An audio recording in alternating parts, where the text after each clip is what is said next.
The bank statement in my hands showed another $5,000 withdrawal I'd never made, bringing the total stolen from my accounts to over $30,000 in 6 months. But this time, I had something my son Kevin didn't expect: a hidden camera recording of him using my debit card while I pretended to sleep. "Mom, you forgot you gave me permission to use your card for groceries," Kevin had said just yesterday when I'd confronted him about the missing money. "I don't remember giving you permission." "That's because of your Alzheimer's, Mom. You forget things now." But I didn't have Alzheimer's. I was a 67-year-old retired detective with a perfect memory and a plan to catch my own son red-handed. If you've ever had to pretend to lose your mind to expose someone you love, stay with me. Because what I discovered about Kevin's scheme to steal my life savings will show you how far some people will go to exploit their own family. My name is Dorothy.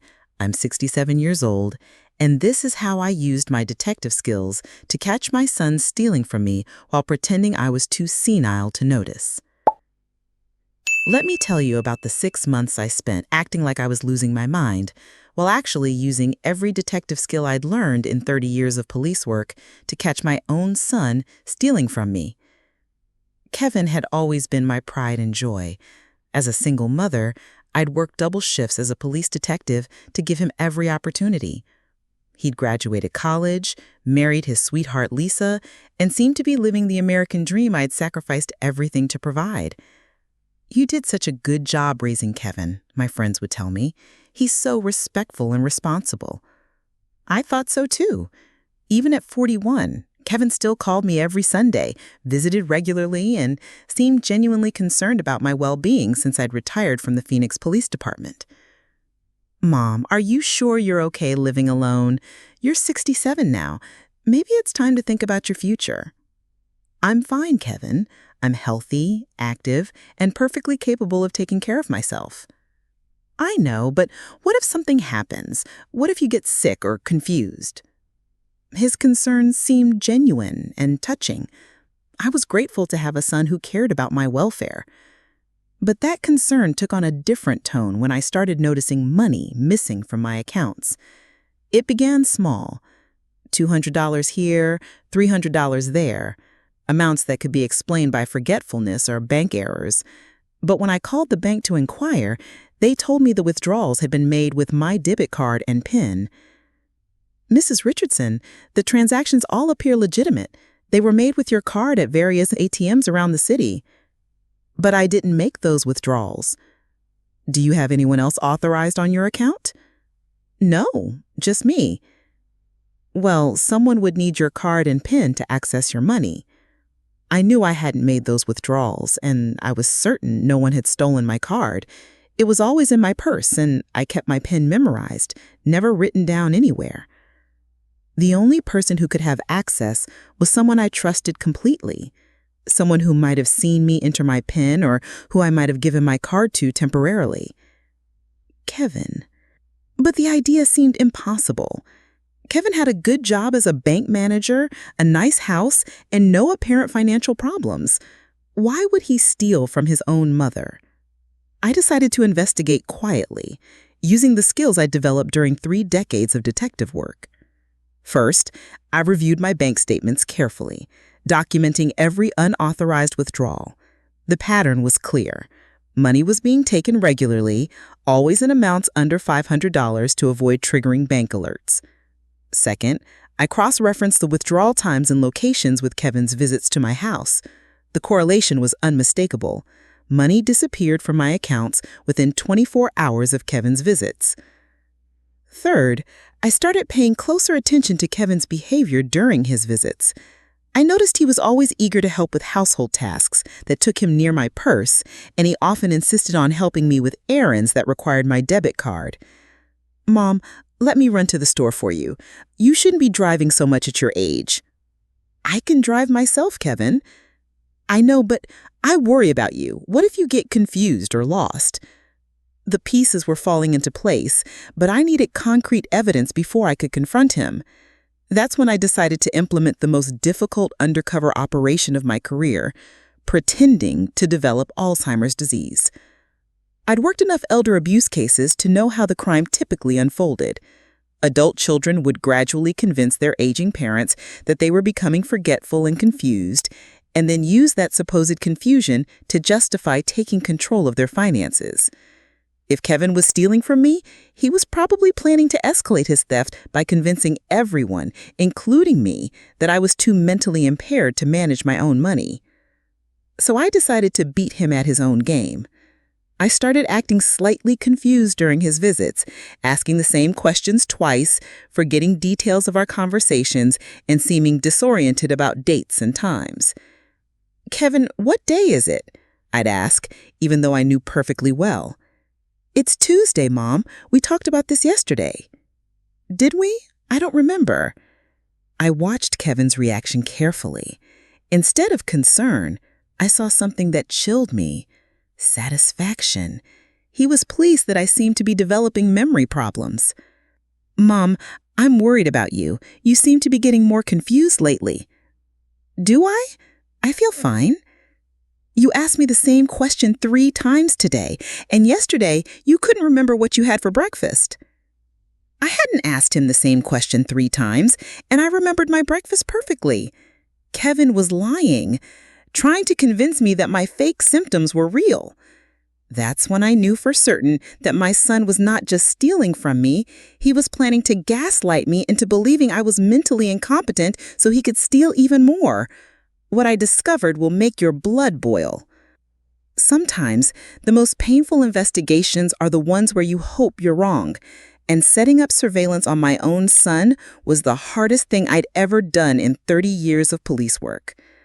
After confirming that Kevin was lying about my supposed memory problems, I knew I needed to gather concrete evidence of his theft. But as a retired detective, I also knew that family members often have the best opportunity and the worst motives for financial abuse. I installed hidden cameras throughout my house, in the living room, kitchen, and hallway near where I kept my purse. The cameras were motion activated and recorded to a cloud server that Kevin couldn't access or delete. Then, I set up a separate bank account that Kevin didn't know about and moved most of my money there, leaving only small amounts in the account he was accessing. Then, I continued my performance as a woman developing Alzheimer's disease, carefully documenting Kevin's reactions and behavior. "Mom, you seem really confused today. Are you taking your medications?" "What medications?" Your memory medications. The doctor prescribed them last month. I'd never been prescribed memory medications, and I hadn't seen a doctor recently. Kevin was creating a false narrative about my medical condition. I don't remember any medications. That's the problem, Mom. Your memory's getting worse. Maybe I should come with you to your next doctor's appointment. I can handle my own medical care. But what if you forget what the doctor says? What if you get confused about your medications? Kevin was systematically undermining my confidence in my own mental abilities, just like the perpetrators in the elder abuse cases I'd investigated. The hidden cameras captured everything. Kevin going through my purse when he thought I was napping. Kevin photographing my bank statements with his phone. Kevin practicing my signature on a piece of paper. But the most damning evidence came when I pretended to be asleep in my recliner while Kevin was visiting. "She's getting worse," I heard him say into his phone. "Yeah, she's definitely developing dementia. She can't remember anything." "No, she hasn't updated her will yet, but I'm working on it. I think I can convince her to give me power of attorney soon." "The money?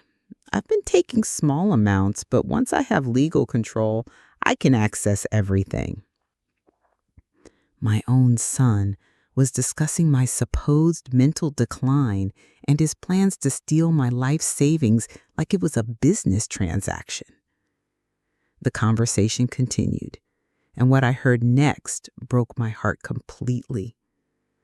"Lisa's worried about what we're doing, but I told Mom won't need the money much longer anyway. People with dementia don't live that long."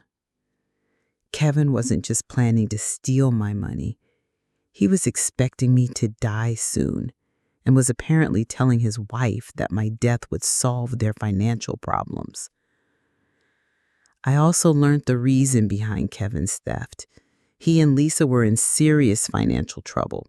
They'd overextended themselves buying an expensive house, had massive credit card debt, and Kevin was apparently embezzling money from his bank to cover their expenses. I need about $200,000 to cover what I took from the bank. Mom has way more than that in her accounts. My own son was stealing from me and planning to use my life savings to cover his embezzlement. Over the following weeks, I documented Kevin's escalating theft and his increasingly aggressive attempts to convince me I was mentally incompetent.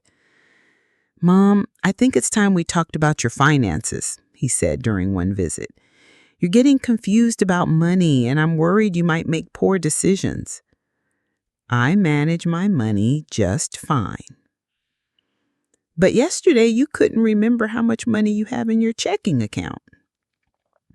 I could remember perfectly. I just hadn't told him the truth about my balance. "Maybe I should help you with your bills and banking just to make sure everything gets paid on time." "I've been paying my own bills for 67 years, Kevin." "I know, but things are different now. Your memory isn't what it used to be." He also started bringing up the subject of wills and estate planning. "Mom, have you thought about updating your will, to make sure everything is properly organized?" "My will is fine." "But what if something happens to you? What if you become unable to make decisions for yourself?" "Then I guess you and Lisa will figure it out." "Actually, it would be much easier if you gave me power of attorney now while you're still competent. That way I could help you if you become more confused." Power of attorney would give Kevin complete control over my finances. He could empty my accounts, sell my house, and steal everything I'd worked for my entire life. "I don't think I need power of attorney." "Mom, you're being stubborn. I'm just trying to help you." "Help me what? Lose control of my own life?"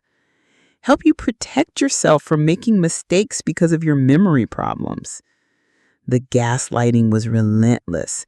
Kevin was trying to convince me that I was incompetent so he could justify taking control of my assets. But I had something Kevin didn't know about: months of recorded evidence of his theft, his lies, and his plans to steal my entire estate. It was time to turn the tables. The truth was more devastating than I imagined. Have you ever had to look your own child in the eye and tell them you know they're a thief and a liar?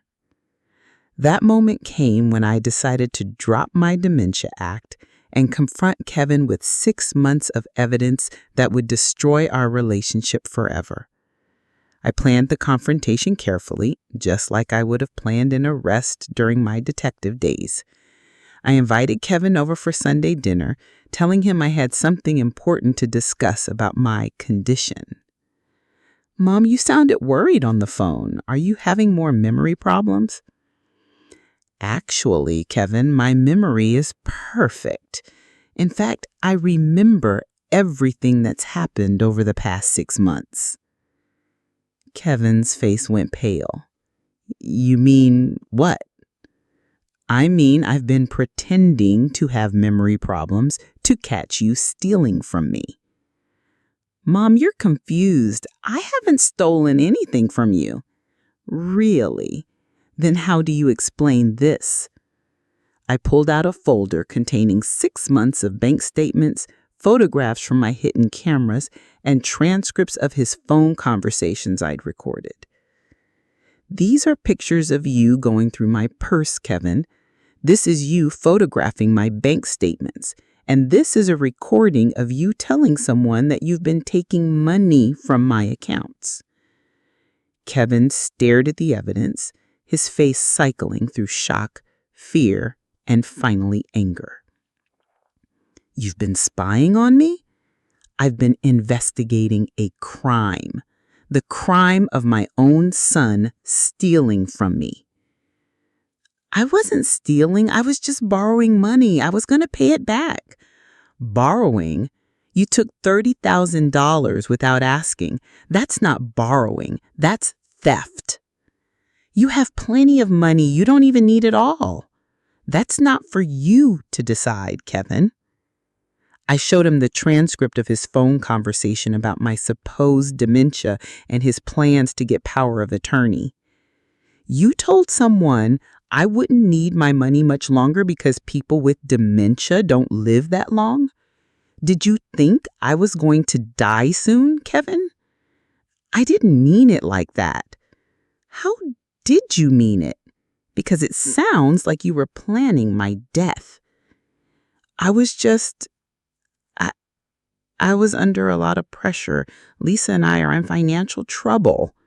So you decided to steal from your mother? I was going to pay you back once I got things sorted out. With what money? The money you embezzled from your bank? Kevin's face went white again. How do you know about that? Because I'm a detective, Kevin. I investigated you the same way I'd investigate any other criminal. I laid out everything I discovered, his embezzlement from the bank, his plans to use my money to cover his embezzlement, his systematic gaslighting to convince me I was mentally incompetent. You weren't just stealing from me. You were trying to destroy my mind.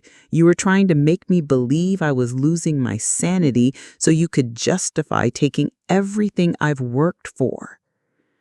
Mom, I never meant to hurt you. You told your wife I was getting worse.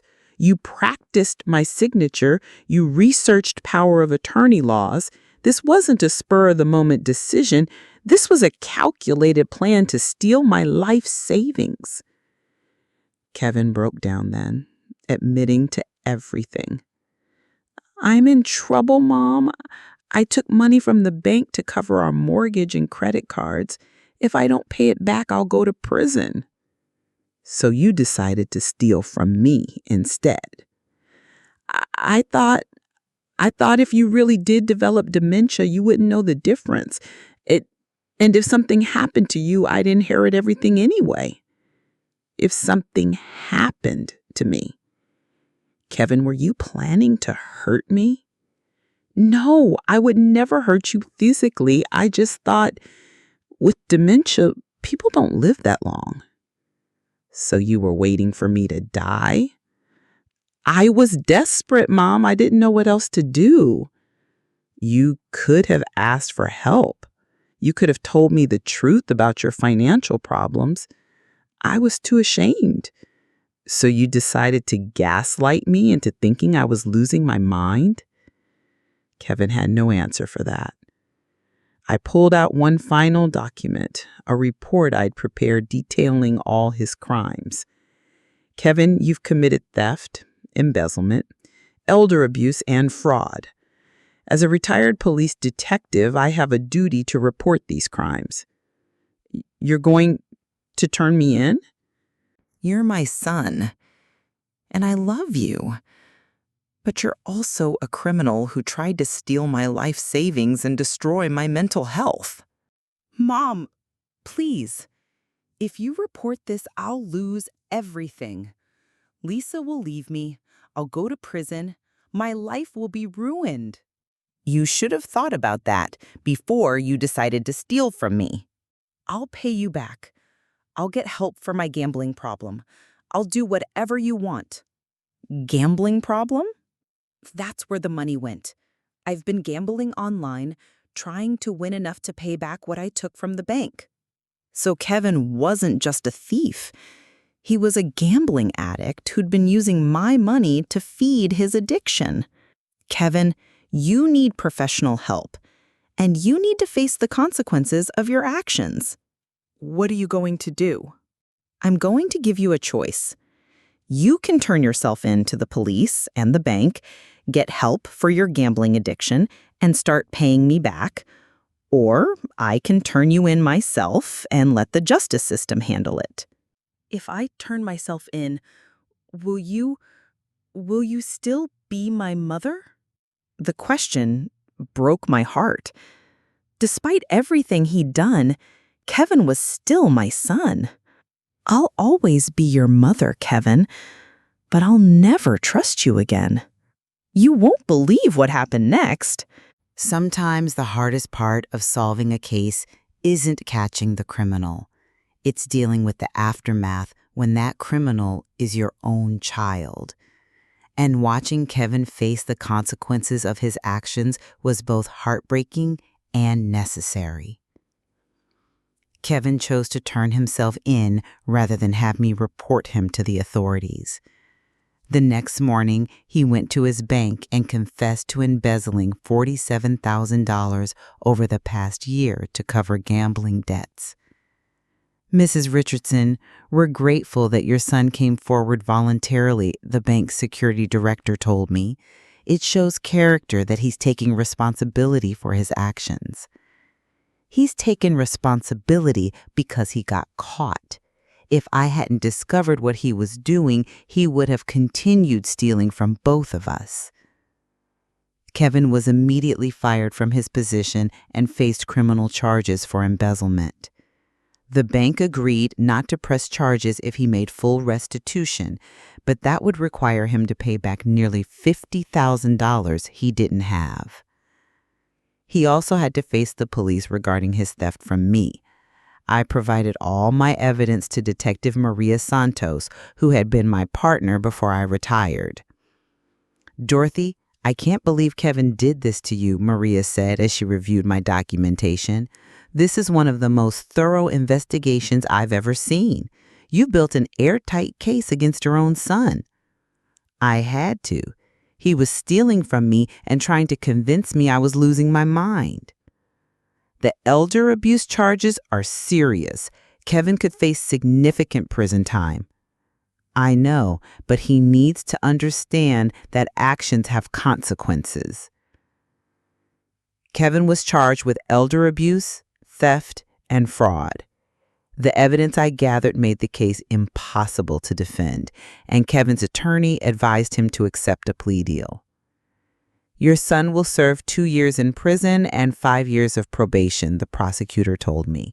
He'll also be required to pay full restitution to both you and the bank. What about his gambling addiction? Treatment will be part of his probation requirements. The hardest part was watching how Kevin's crimes affected his wife Lisa and their 2 young children. I had no idea what Kevin was doing, Lisa told me through tears. I knew we had money problems, but I thought he was handling it. Did you know he was taking money from me? He said you were giving him money to help with expenses. He said you wanted to help because you were worried about your memory problems. Lisa had been an unwitting accomplice in Kevin's deception. She'd believed his lies about my supposed dementia and had supported his efforts to help me with my finances. I feel so stupid. I should have known something was wrong. Kevin is very good at lying. He fooled me for months. Lisa filed for divorce while Kevin was awaiting sentencing. She couldn't handle the shame of being married to a thief and an embezzler. I have to think about my children, Lisa explained. I can't have them growing up thinking this kind of behavior is acceptable. The divorce meant that Kevin lost his house, his family, and his future. His gambling addiction had cost him everything. But the most difficult conversation was with my grandchildren, ages 8 and 6, who didn't understand why their daddy was going to prison. Grandma Dorothy, why is Daddy in trouble? My granddaughter asked. Because Daddy made some very bad choices, sweetheart. He took money that didn't belong to him. Did he take money from you? Yes, he did. Are you mad at him? I'm disappointed in him, but I still love him because he's my son and your father. Explaining Kevin's crimes to his children was heartbreaking, but I wanted them to understand that stealing is wrong even when it's done by someone you love. Kevin served 18 months in prison and was released on probation. He'd lost his career in banking, his marriage, and his relationship with his children. Mom, I know I can never make up for what I did, but I want you to know that I'm getting help from my gambling addiction. How are you doing financially? I'm working construction and living in a studio apartment. Most of my paycheck goes to restitution payments to you and the bank. Good. You need to pay back what you stole. I know it's going to take me years, but I'll pay back every penny. Kevin had been attending Gamblers Anonymous meetings and working with a therapist to address his addiction. I understand now that gambling was just a symptom of bigger problems. I was living beyond my means, trying to maintain a lifestyle I couldn't afford. Why didn't you just ask for help? Pride, I guess. I was ashamed to admit I was failing. So instead, you decided to steal from me? I convinced myself it wasn't really stealing because I was going to inherit the money anyway, but I know now how wrong that was. Kevin's relationship with his children was slowly improving. Lisa allowed supervised visits, and Kevin was working to rebuild their trust. I want my kids to see that people can change. I want them to know that even though I made terrible mistakes, I'm trying to become a better person. And for our relationship, it would never be the same. I loved Kevin because he was my son, but I could never trust him again. I forgive you, Kevin, I told him. But forgiveness doesn't mean forgetting. You tried to steal my life savings and destroy my mental health. That's not something I can just put behind me. I understand. I just hope that someday I can earn back some of your respect. You can start by continuing to pay restitution and staying in treatment for your gambling addiction. I will, I promise. Your promises don't mean much to me anymore, Kevin. Your actions will have to speak for themselves.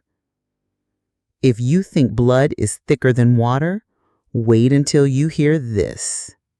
2 years after Kevin's conviction, I was sitting in a community center in Phoenix, sharing my story with a room full of elderly people and their adult children, and I realized that my painful experience had become my most important mission. My name is Dorothy Richardson, I began, and I'm here to tell you how I caught my own son stealing from me by pretending to have Alzheimer's disease. The audience was silent, hanging on every word as I described Kevin's theft, his gaslighting tactics, and my undercover investigation. The most important thing I want you to understand, I continued, is that elder abuse often comes from the people we trust most, our own family members. After Kevin's conviction, I had been contacted by Adult Protective Services to share my experience with other families dealing with similar situations. Mrs. Richardson, your case is unique because you had the skills and resources to investigate and document the abuse, social worker Patricia Martinez told me. Most elderly victims don't have your background in law enforcement. That's exactly why I want to help other families. Not everyone can conduct their own investigation, but everyone can learn to recognize the warning signs. I developed a presentation about financial elder abuse that I gave to senior centers, community groups, and law enforcement agencies across Arizona. The signs of financial abuse are often subtle, I told audiences.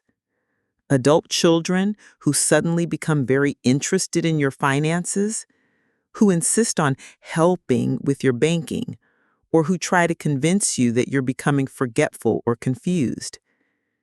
I shared the specific tactics Kevin had used: gaslighting, convincing me that I was developing memory problems when I wasn't; financial manipulation, taking small amounts of money regularly to avoid detection.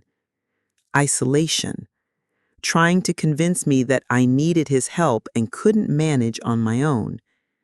Legal maneuvering, attempting to get power of attorney to gain complete control over my finances. If your adult children are pressuring you to sign legal documents, if they're discouraging you from talking to other family members about your finances, or if they're insisting that you're becoming incompetent, these are red flags, I warned. The response to my presentations was overwhelming. After each talk, elderly people would approach me with their own stories of suspected abuse. My daughter has been taking money from my account. She says it's for my care, but I never see any bills or receipts. My son convinced me to add him to my bank account, and now money keeps disappearing, another said. My grandson says I'm getting confused and need his help with my finances, but I feel fine, a third woman shared. I helped connect these families with resources, adult protective services, elder law attorneys, and financial advisors who specialized in protecting elderly clients.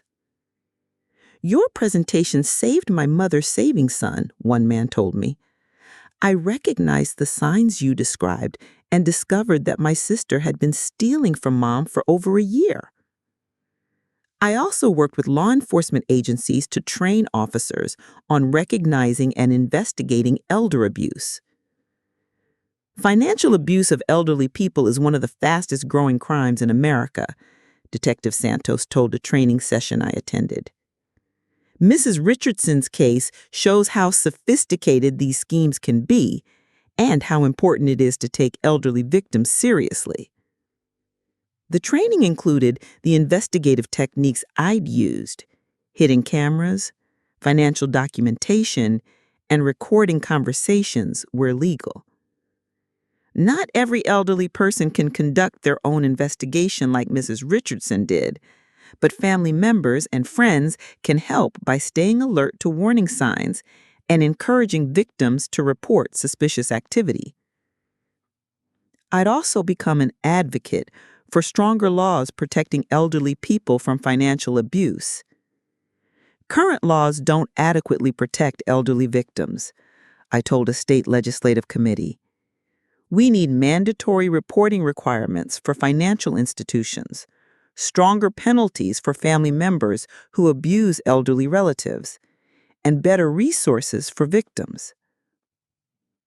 My advocacy work led to the passage of the Dorothy Richardson Elder Protection Act that required banks to report suspicious activity on elderly customers' accounts and provided funding for elder abuse investigation units. Your experience has literally changed how we protect elderly people in Arizona, the bill's sponsor told me. Your courage to speak out has created protections that will help thousands of families. But perhaps the most meaningful part of my advocacy work was the support group I'd started for families dealing with elder abuse. It's called Families Against Elder Abuse, I explained to new members. We meet monthly to share experiences, provide support, and help each other heal from the trauma of being abused by people we love. The group included elderly victims, their supportive family members, and even some reformed perpetrators who wanted to make amends. The hardest part isn't the financial loss, it's the betrayal. When your own child steals from you, it changes everything you believe about family. That's why this group is so important, I replied. We understand what each of us has been through in a way that other people can't. The group had helped dozens of families navigate the complex emotions of elder abuse, the guilt, the shame, the anger, and the grief. I felt like it was my fault, like I should have seen the signs earlier or been smarter about protecting myself. It's not your fault, I told her. Predators are experts at manipulation. They use our love and trust against us. As for Kevin, he was now 3 years into his restitution payments and had maintained his sobriety from gambling. "I attend your presentations sometimes," he told me during one of our monthly visits. "I sit in the back and listen to you tell our story. How does that make you feel?" "Ashamed, but also proud that you're using what happened to help other people." "Do you think you've learned from your mistakes?" "I hope so. I know I can never undo what I did, but I want to make sure other people don't make the same choices I made."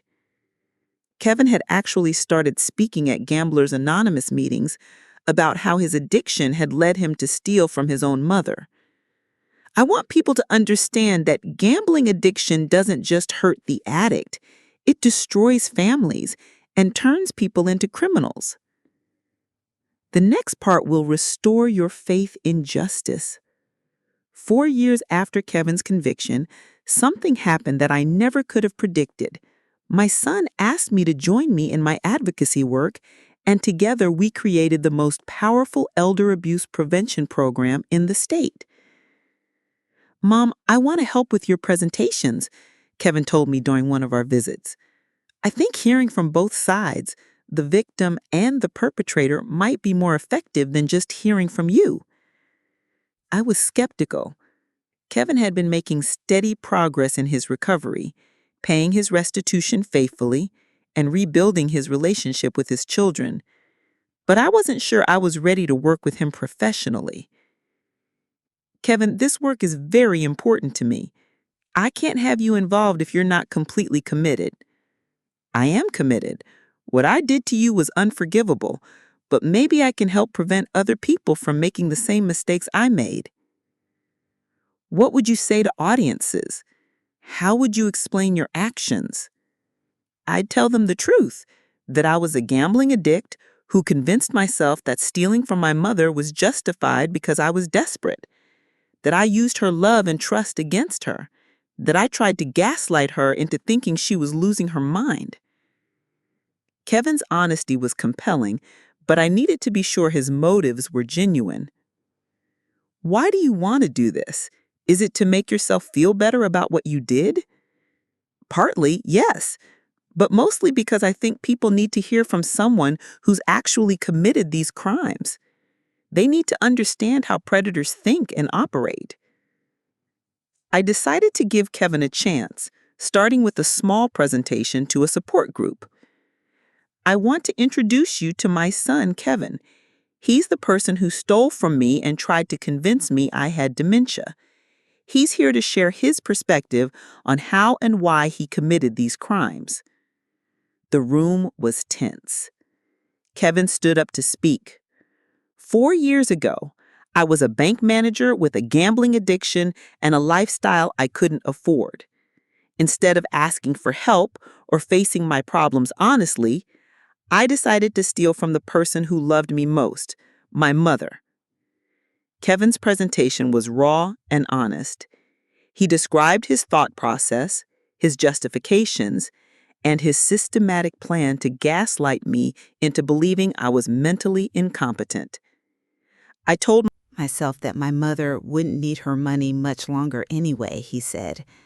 "I convinced myself that what I was doing wasn't really stealing because I would inherit the money eventually. I researched dementia symptoms and elder abuse tactics. I practiced my mother's signature.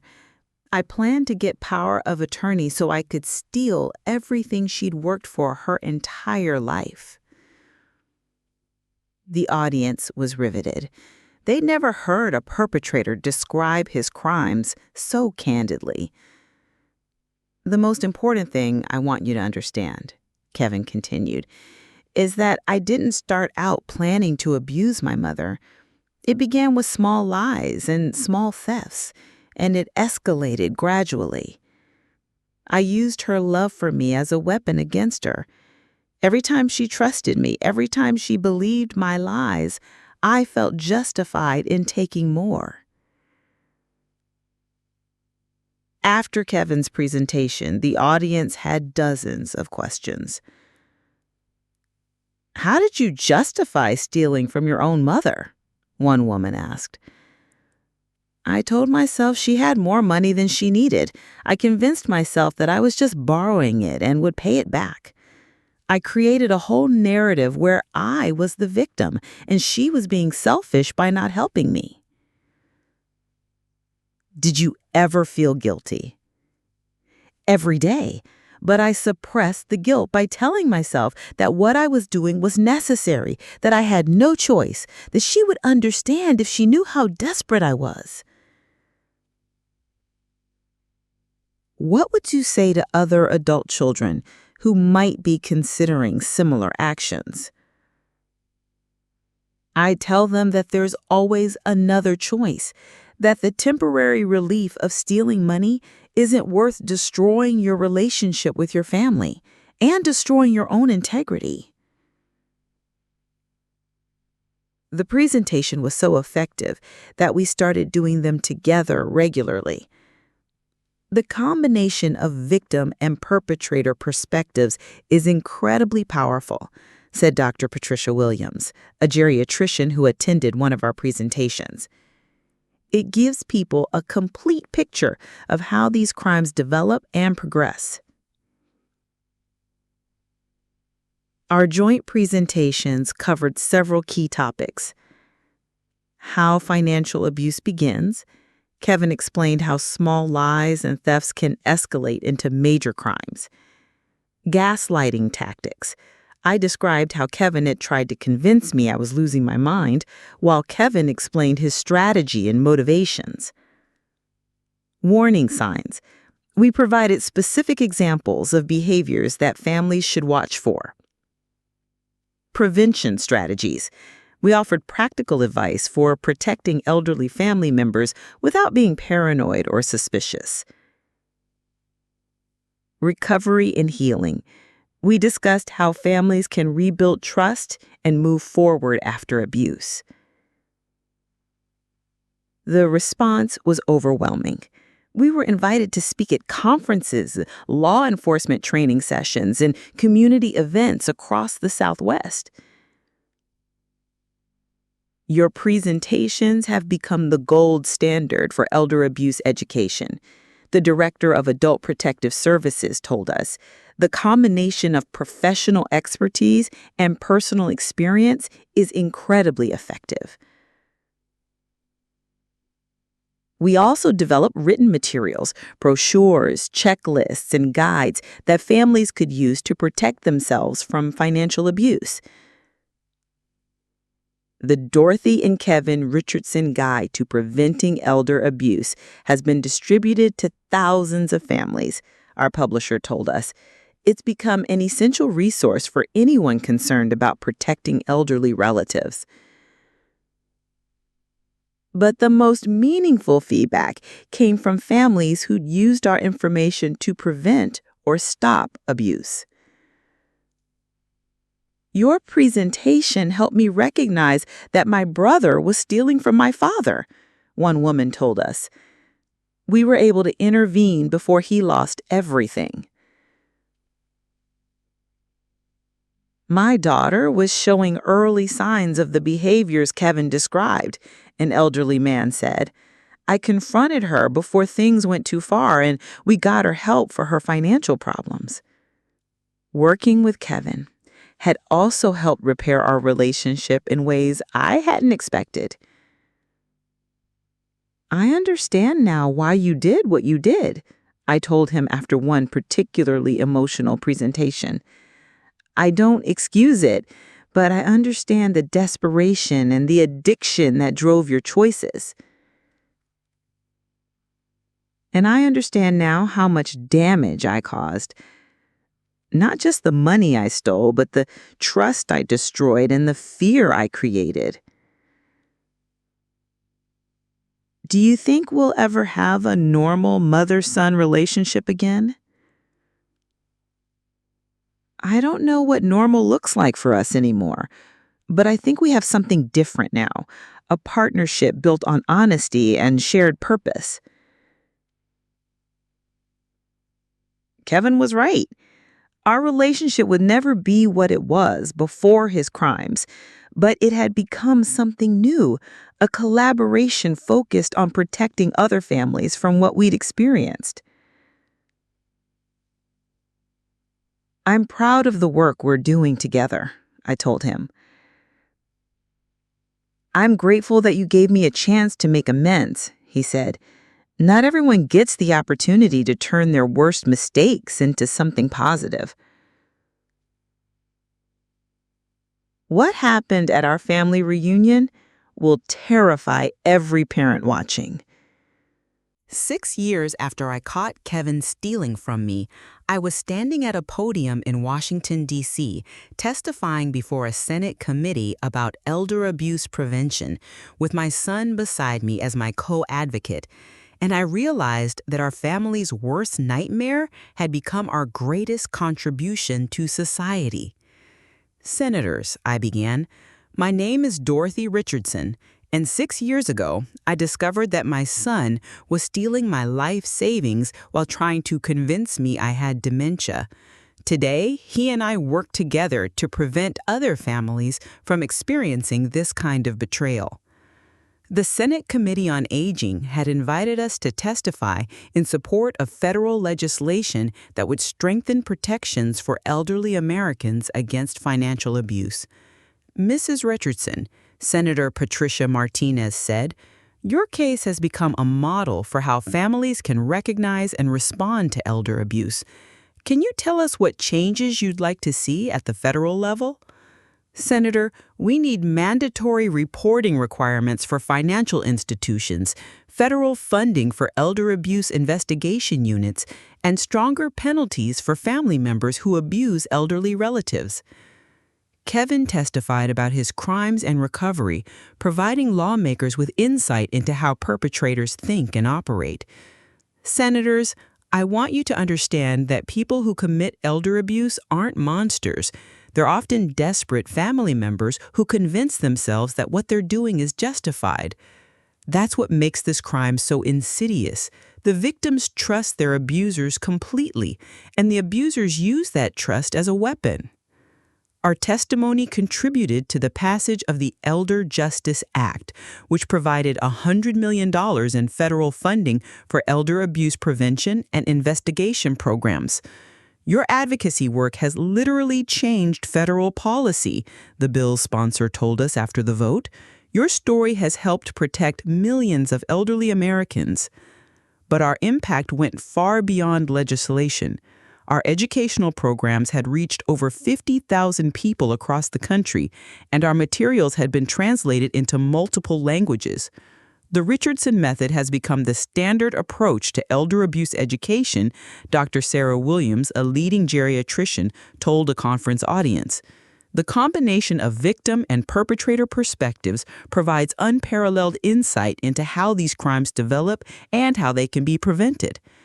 We'd also established the Dorothy Richardson Institute for Elder Protection at Arizona State University, which conducted research on elder abuse and trained professionals in prevention and investigation techniques. Your institute has become the leading center for elder abuse research in the country, the university president told us. Your work is protecting vulnerable seniors nationwide. The Institute's research had led to several breakthrough discoveries about elder abuse patterns, risk factors, and prevention strategies. We've learned that financial abuse often begins with small boundary violations that escalate over time, Dr. Michael Chin, the Institute's director, explained. The Richardson case provides a perfect example of how these crimes develop and how they can be prevented. Our work had also inspired similar programs in other states. Richardson-style presentations featuring both victims and reformed perpetrators were now being conducted across the country. Your model has been replicated in 35 states, the National Center on Elder Abuse told us. You've created a movement that's protecting elderly people everywhere. But perhaps the most meaningful measure of our success was the individual families we'd helped. Your presentation saved my grandmother's savings, a young woman told us after one of our talks. I recognized the signs you described and discovered that my uncle was stealing from her. My father was showing early signs of the behaviors Kevin described, a middle-aged man said.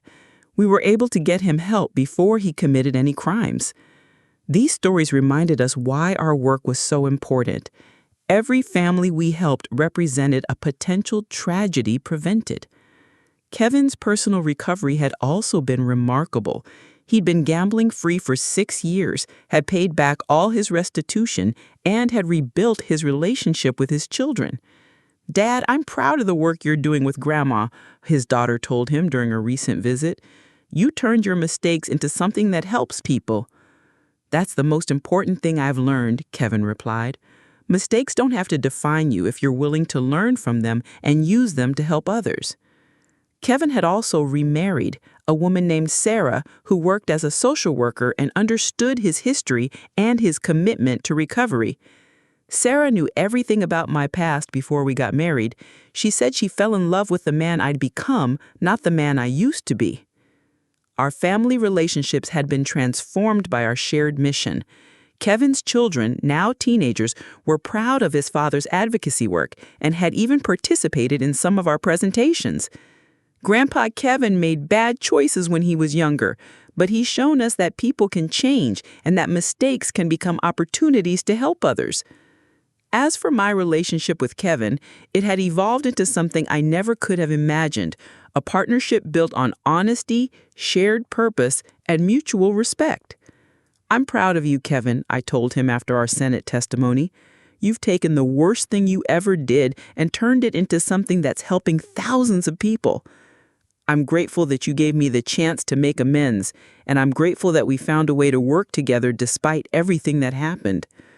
"Do you think Dad would be proud of what we're doing?" Kevin asked, referring to his father who died when Kevin was young. "I think he'd be amazed," I said. "He'd be proud of the man you've become and the work we're doing together." Our story had also been featured in a documentary, a book, and countless news articles, helping to raise awareness about elder abuse on a national scale.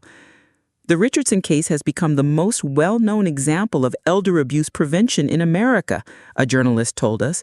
"Your story has educated millions of people about this hidden crime." But the most important legacy were the families we'd protected and the relationships we'd helped preserve. "You've shown that even the worst betrayals can be overcome," a family counselor told us.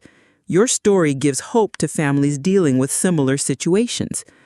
Don't miss the conclusion, where you'll discover how losing everything I thought I wanted gave me everything I actually needed. 8 years after I caught Kevin stealing from me by pretending to have Alzheimer's, I'm sitting in my home office, reviewing applications for the Kevin Richardson Redemption Scholarship, a program that helps people with gambling addictions rebuild their lives. And I'm amazed by how much purpose can grow from the deepest betrayal. "Mom, we've received over 200 applications this year," Kevin tells me as he reviews the scholarship files. People from all over the country who are trying to turn their lives around after gambling addiction. The scholarship program was Kevin's idea, a way to use his experience to help other people avoid the mistakes he'd made. "I want to help people get treatment before they resort to stealing from their families," he'd told me when he proposed the idea. "If we can catch addiction early, we can prevent the crimes that destroy families." The scholarship provides funding for gambling addiction treatment, financial counseling, and job training for people who are committed to recovery. "Your scholarship has helped over 500 people get their lives back on track," the program director tells us during our annual review. Kevin's story gives them hope that recovery is possible. But the scholarship is just one part of the legacy we've built from our family's crisis. Our educational programs have now reached over 100,000 people, and our materials are used by law enforcement agencies, social service organizations, and healthcare providers nationwide. The Richardson method has become the gold standard for elder abuse prevention, Dr. Patricia Williams tells audiences at conferences where we speak. Their combination of investigative expertise and personal experience is unmatched. We've also established a 24-hour hotline for families dealing with suspected elder abuse, staffed by trained counselors who can provide immediate assistance and resources. Your hotline has helped thousands of families, the National Center on Elder Abuse tells us. You've created a lifeline for people who don't know where else to turn.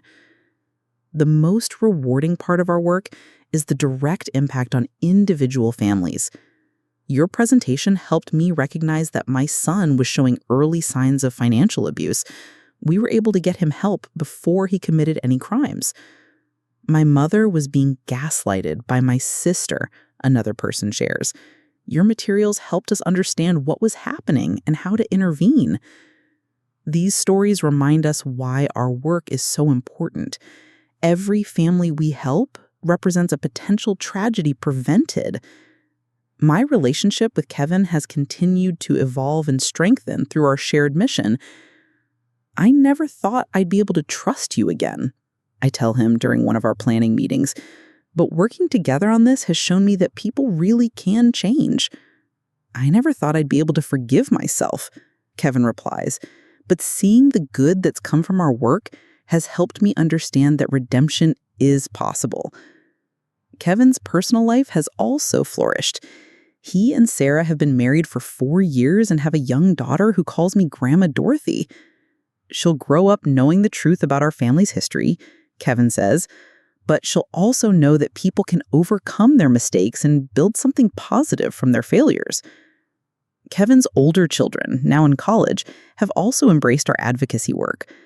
Dad's story taught us that everyone deserves a second chance, but it also taught us that second chances have to be earned through hard work and genuine change. As for me, at 75, I'm more active and engaged than I've ever been. Our advocacy work has given me a sense of purpose that retirement from police work never provided. You've found your true calling, my friend Maria Santos tells me.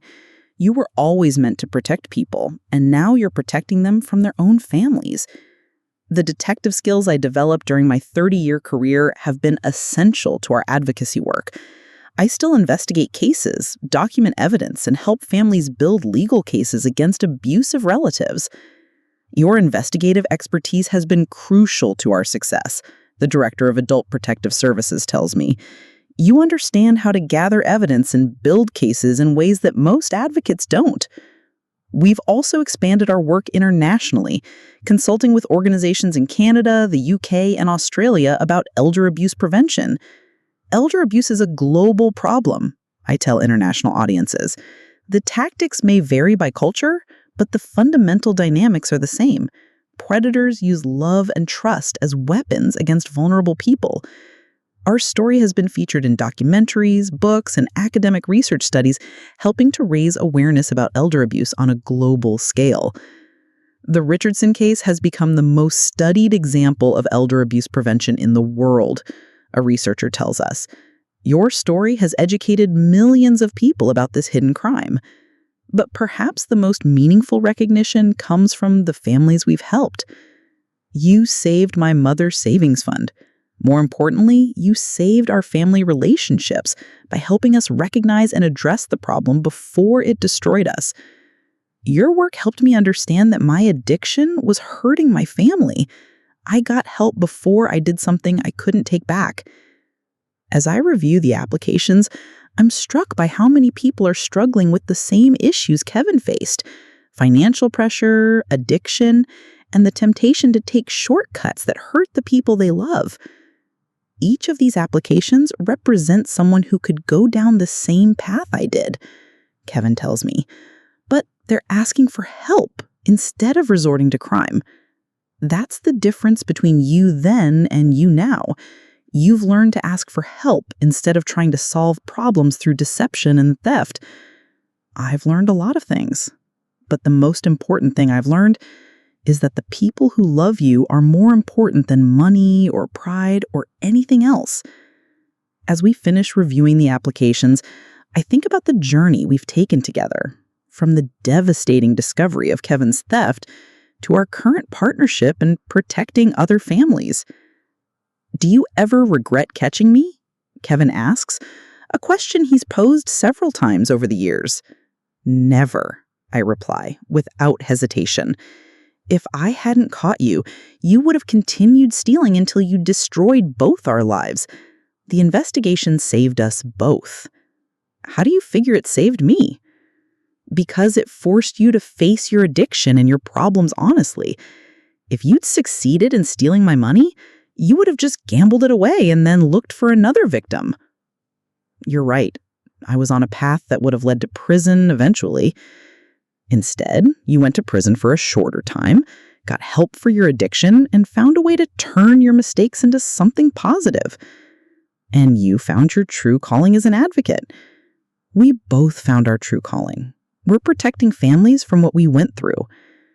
As the sun sets over Phoenix, I look at the wall of thank you letters from families we've helped, the awards we've received for our advocacy work, and the photos of Kevin with his new family. 8 years ago, Kevin thought he was stealing money from a confused old woman. What he actually did was awaken a fierce advocate who would spend the rest of her life protecting vulnerable people. Sometimes the people who try to destroy us end up revealing our greatest strength. Kevin thought he was taking advantage of my supposed dementia, but he actually discovered that this retired detective was sharper than ever. His betrayal didn't break me.